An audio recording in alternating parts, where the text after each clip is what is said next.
Hi, my name's Oscar, And I'm Chelsea. and we've just filmed our planning and booking Shanghai and Hong Kong video. I did realise while I was editing it that I hadn't actually filmed a proper introduction, so this is our proper introduction. And keep on watching to see us talk about a few days ago the process that we went through to book this upcoming trip.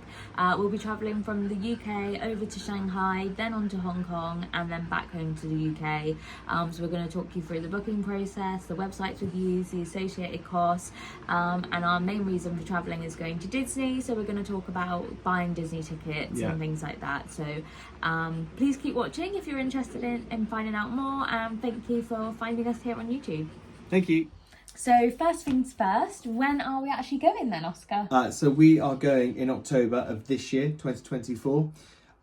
We did a small amount of research about what time of year to go, and we decided October would be the best time. October to March seems to be the dry season. I think it still can get a bit cloudy, but you're certainly not going to be getting torrential downpours, and you're not going to be getting blistering summer sun. So yeah, and last year we went to Florida in the September, and I couldn't handle the heat, so the last thing we wanted to do was book during their really hot season and it be a similar experience. So we just thought October was a safe time of especially year. with how humid Hong Kong can get. It gets like 37 degrees on some days. It's unbearable. And who doesn't love Disney at Halloween? Yeah, so exactly. We're going to get to see the Hong Kong and Shanghai parks during Halloween season, which is so exciting. Yeah.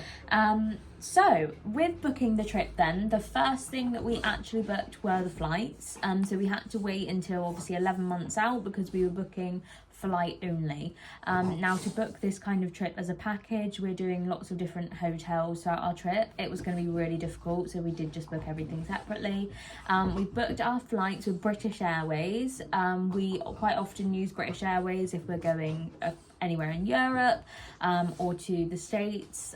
We quite often fly from either Heathrow or Gatwick with BA, and we've always had great experiences with BA, and we love being able to collect Avios points to obviously get a little bit of money off later down the line. So and what was really great about BA this time around as well is because we are doing Hong Kong and Shanghai, obviously we need an internal flight.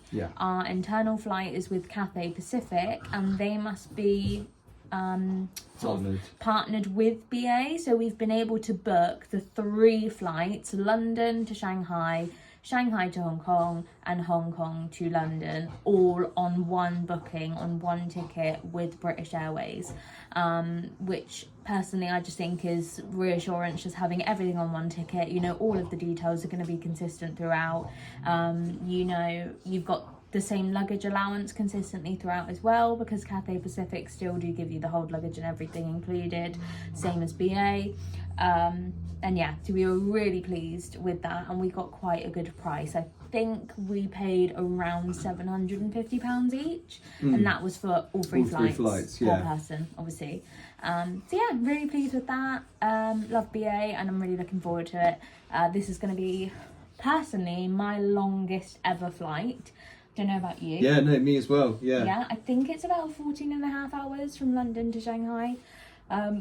And I presume similar coming back from Hong Kong. The longest we did recently was California, and that was the longest flight. And this and is what was that, about 12 12, and this hours? is 14 hours. So this just tops it, and of course it is direct.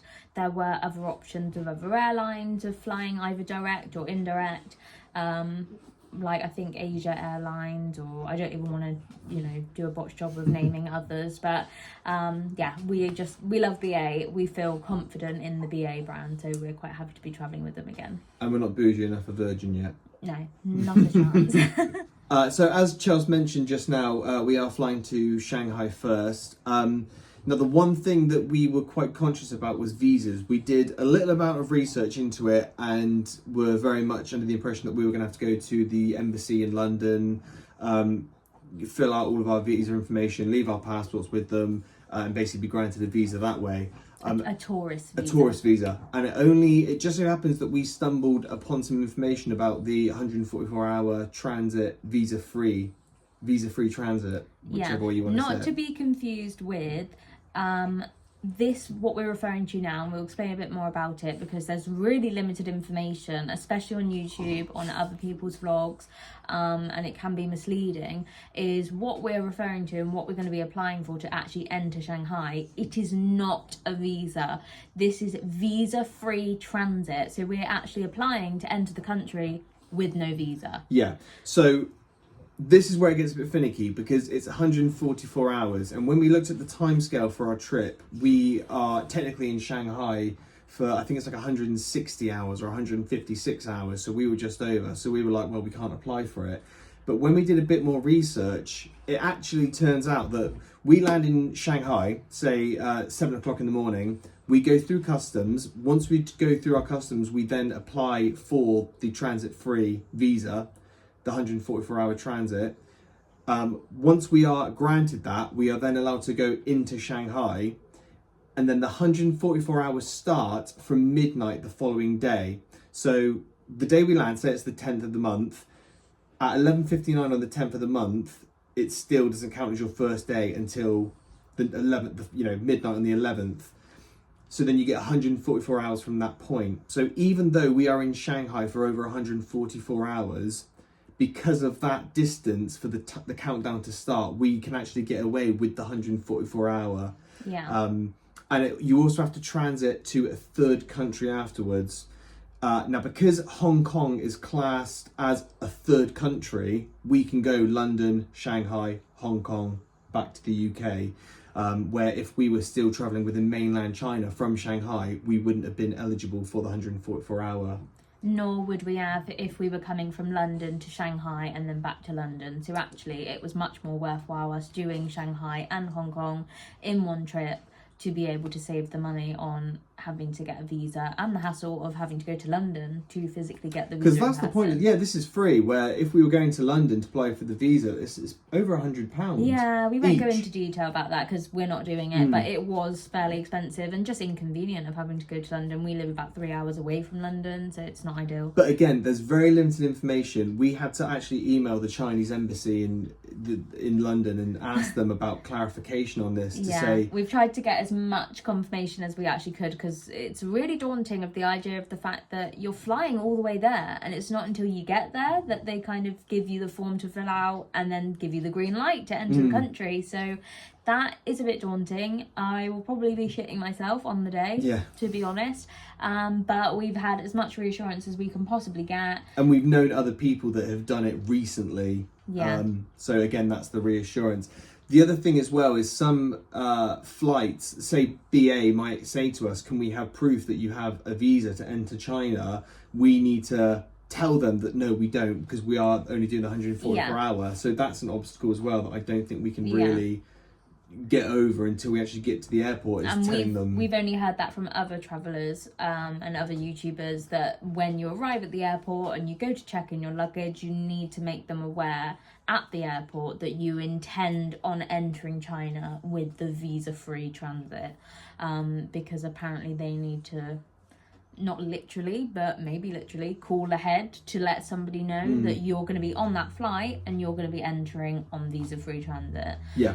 So they expect it, basically. Yeah. Obviously, we will do a follow-up video after our trip just to let you know how it all goes. But that's the long and short of it for our trip. That's how we're getting into Shanghai. That's why we're doing Shanghai and Hong Kong. So fingers crossed that all goes as well as it does in our head. Yeah, it should all be fine, but yeah, very, very daunting. Yeah, indeed. Anyway, so next thing then are hotels. We've talked about the flights, so the hotels are next. We've booked the hotels kind of all over the place, wherever we could find the best rates.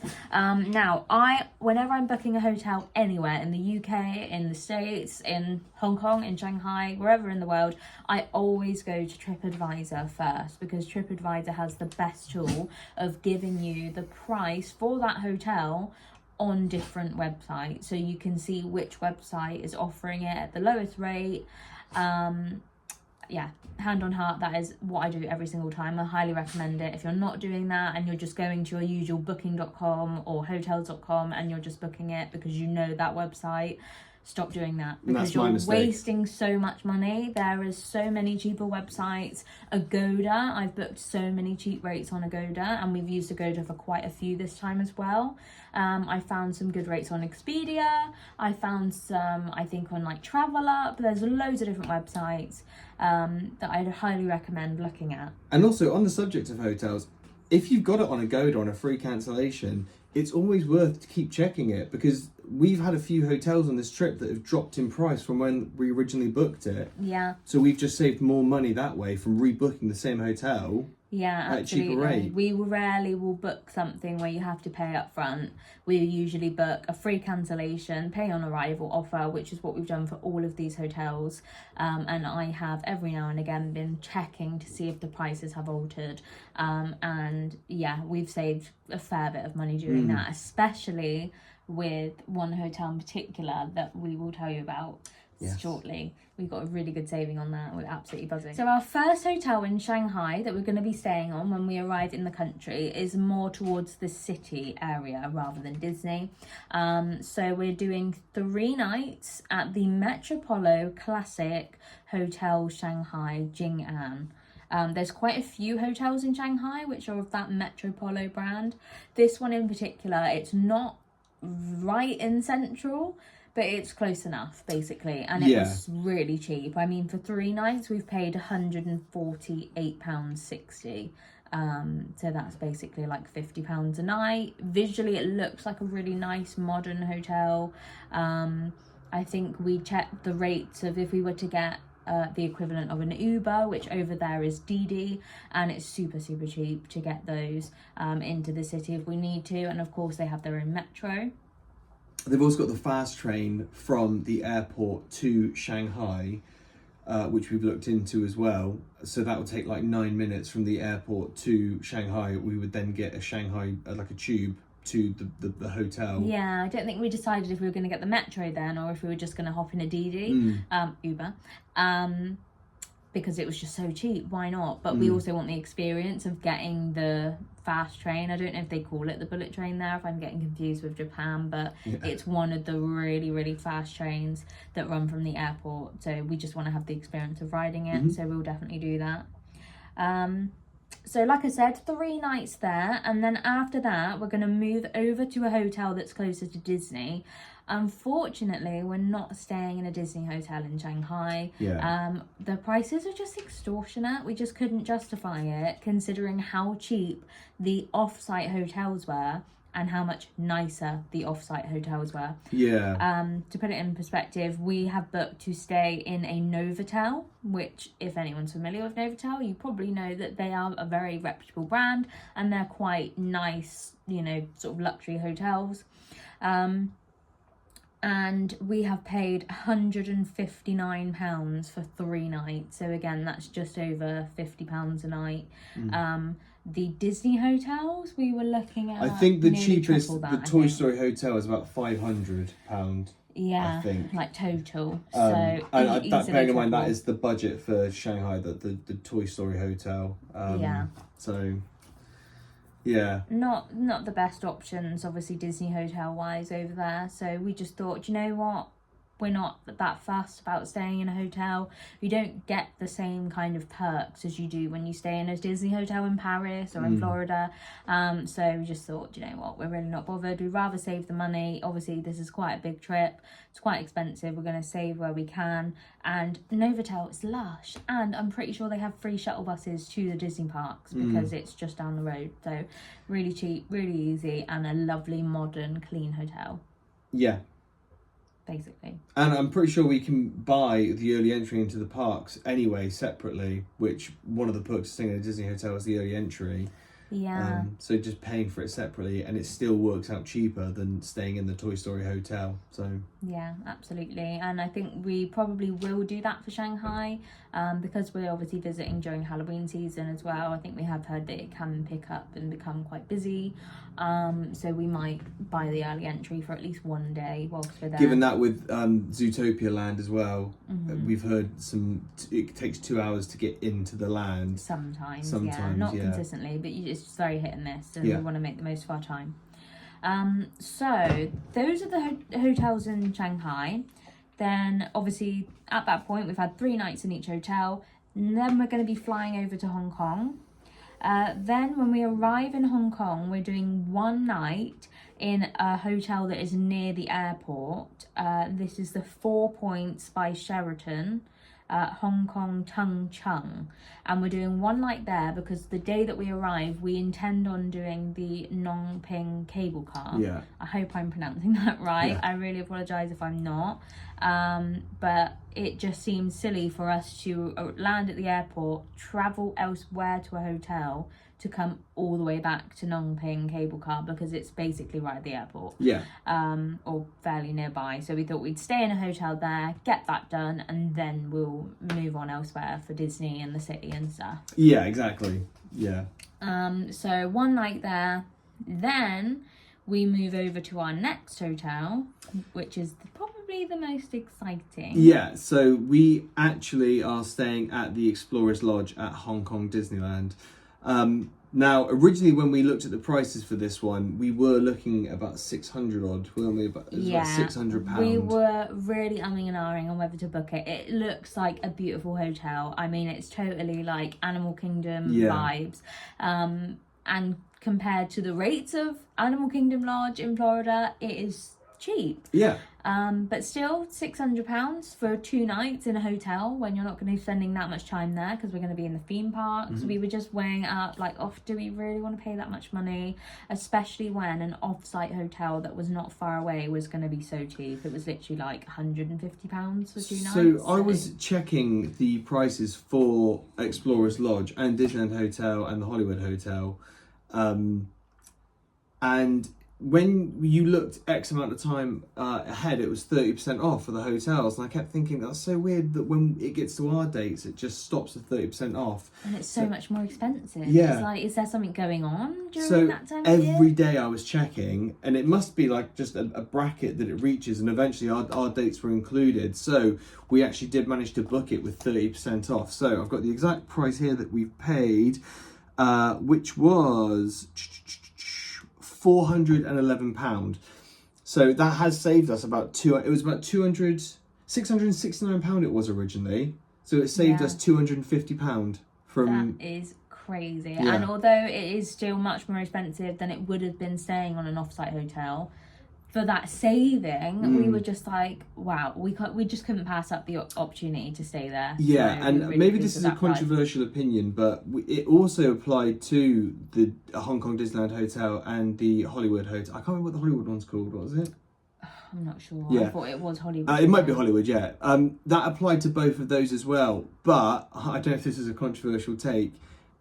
The same thing as the Grand Floridian, it almost doesn't interest me as much as Animal Kingdom Lodge. And because Explorers Lodge is more like Animal Kingdom Lodge, I think that was the way we went to. We did have that discussion if we stayed at the Hong Kong Disneyland Hotel, but I think we did settle on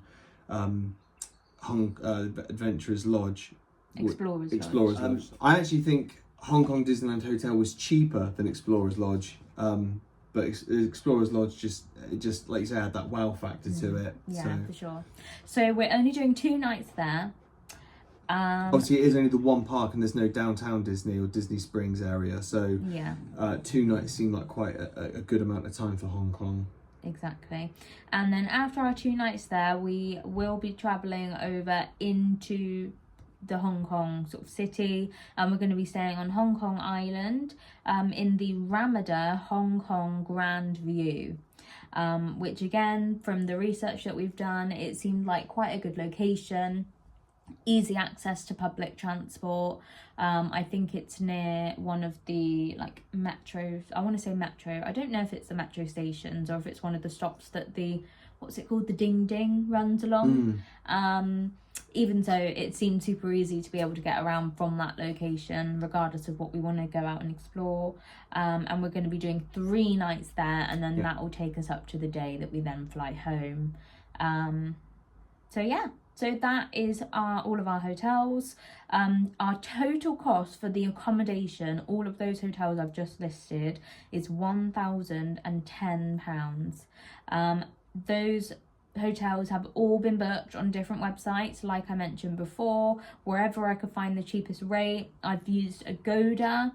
I've used booking.com, and I think that's it actually, just literally Agoda and booking.com. Agoda hands down seem to have the best rates for all of the hotels. The only one we've done on booking.com is actually the Explorers Lodge. But again, they had the same deal on Hong Kong Disneyland's website, that 30% off. They were doing cheaper hotels, so I don't know if it is a Hong Kong Disneyland thing that they reduced the hotels, but I think it was. It was reflected on but booking.com. They obviously advertise them on third parties as well, which we just booked it on booking.com, because I think the difference was if you booked it on Disney's website, you had to pay there and then. That was it, yeah. We've booked it on booking.com for the exact same price, but it is a pay on arrival and free cancellation. So if by chance we see it at a cheaper rate, we can cancel it and rebook at a cheaper rate. Yeah. So anyway, that's an overview of our hotels and the general plan of our trip. We obviously do have specifics planned while we are there. We go to Shanghai, there are a few of the obvious things that we're going to see in the city. So we're going to see the Bund, we've got Yew Gardens written down in our list, Jing'an Temple. There's a few things like that we definitely know we want to see, but the only thing we have actually booked is the Disney tickets. That's because in the Shanghai city, a lot of it is sightseeing things, so we don't need to book necessarily. But Shanghai Disney, we did have a bit of a hassle with tickets for that one. So we ended up booking a 1-day advance rate ticket for Shanghai.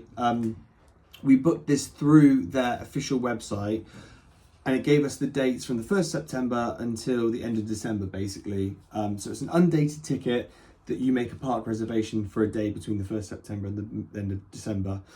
Now, we put our reservation and confirmation code on the app, which it told us to do, to then book our ticket, and all the dates were coming up grayed out. So we were instantly like, oh, great, we've bought a ticket for a park that's fully booked. We've wasted our money.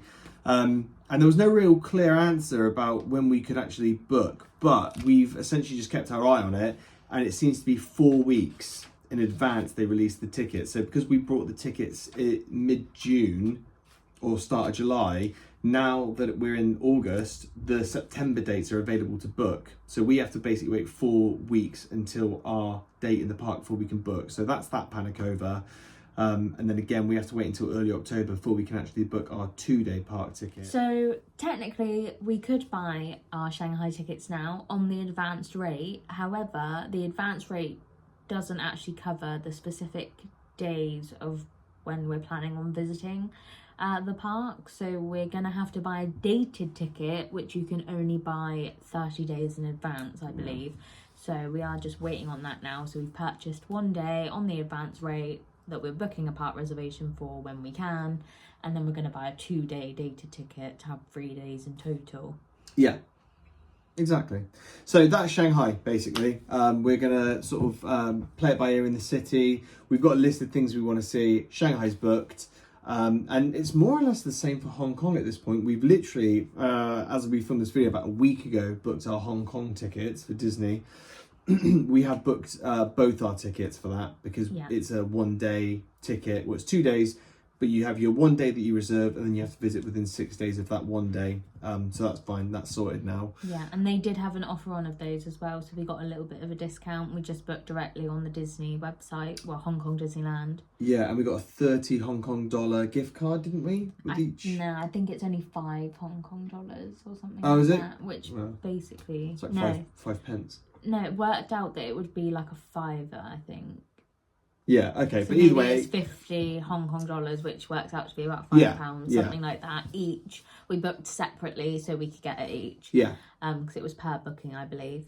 So yeah, those tickets are booked. The only other things we've booked in Hong Kong currently are the Nong Ping cable car and the Victoria Peak tram. And currently I think we are gonna be booking something else. I know that we want to visit the zoo. Yes, we want to see pandas. Can't go to China and not see pandas. I know, yeah, totally. We'd love to be able to see wild pandas, but I don't think that's realistically going to happen in Hong Kong City. So the next best thing is by going to a zoo or a wildlife park. And there is one that's not too far from central Shanghai, which should be fairly easy for us to get to. And from what we've read online, it's really cheap to get in.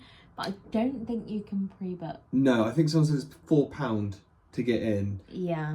But apparently it's quite rundown. So Yeah. we'll go see the pandas and probably just leave. leave. Yeah, feeling a bit iffy about that, but we would just really love to see pandas. Because we've never seen pandas before, ever, other than red pandas. I'd say we've seen red panda. Yeah, plenty of those everywhere. They're in the UK, that's fine. But no, so other than that, we've got a lot of the typical like tourist stops. We're going to go to Chiling Nunnery, we're going to go to Kowloon Walled City Park, Wong Tai Sin Temple.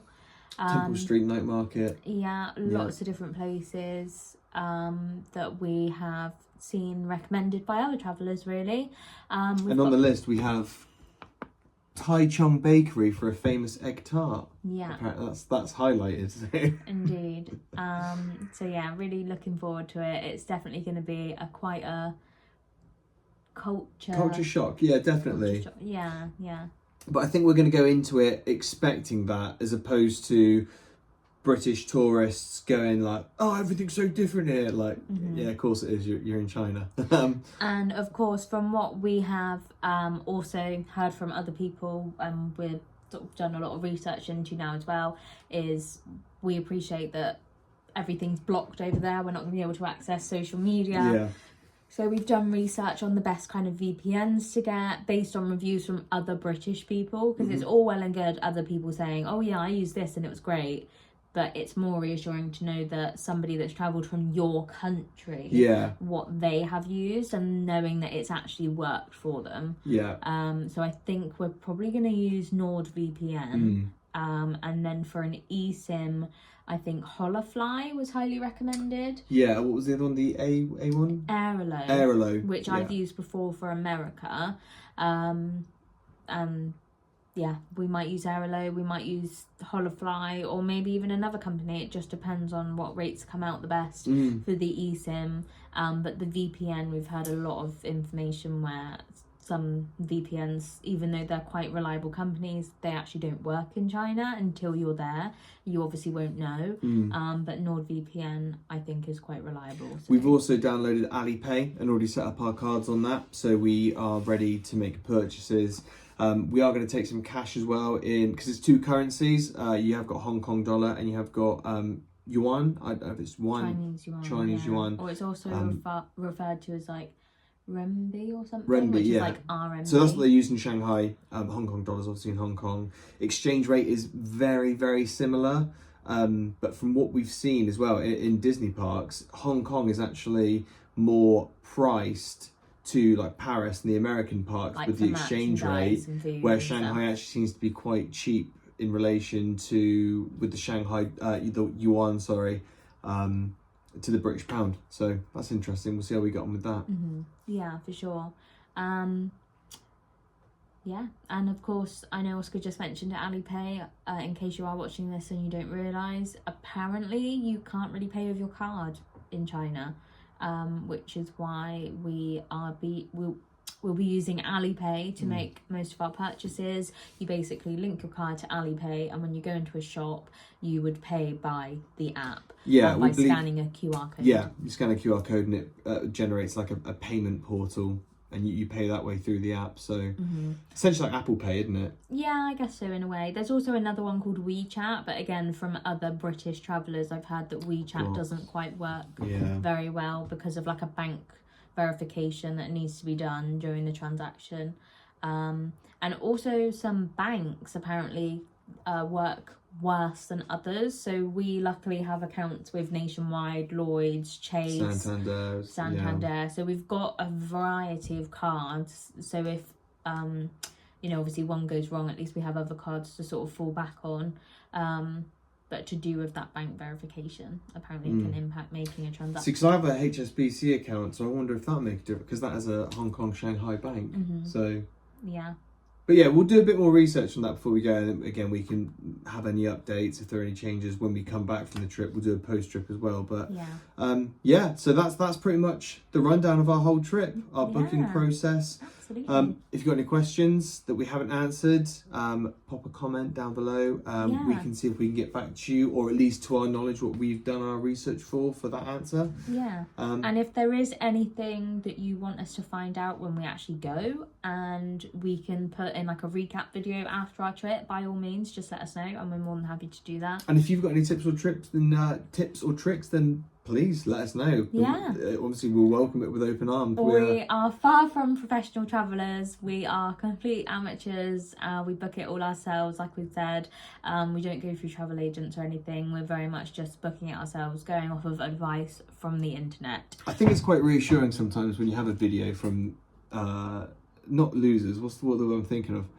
People that aren't professionals at this. I think it's quite reassuring sometimes to have a video uploaded by people that we don't do it for a living. We are just doing it off our own back. So to see how we get on with it, basically. Yeah. So thank you so much for watching, and see you in the next video. Bye. Bye.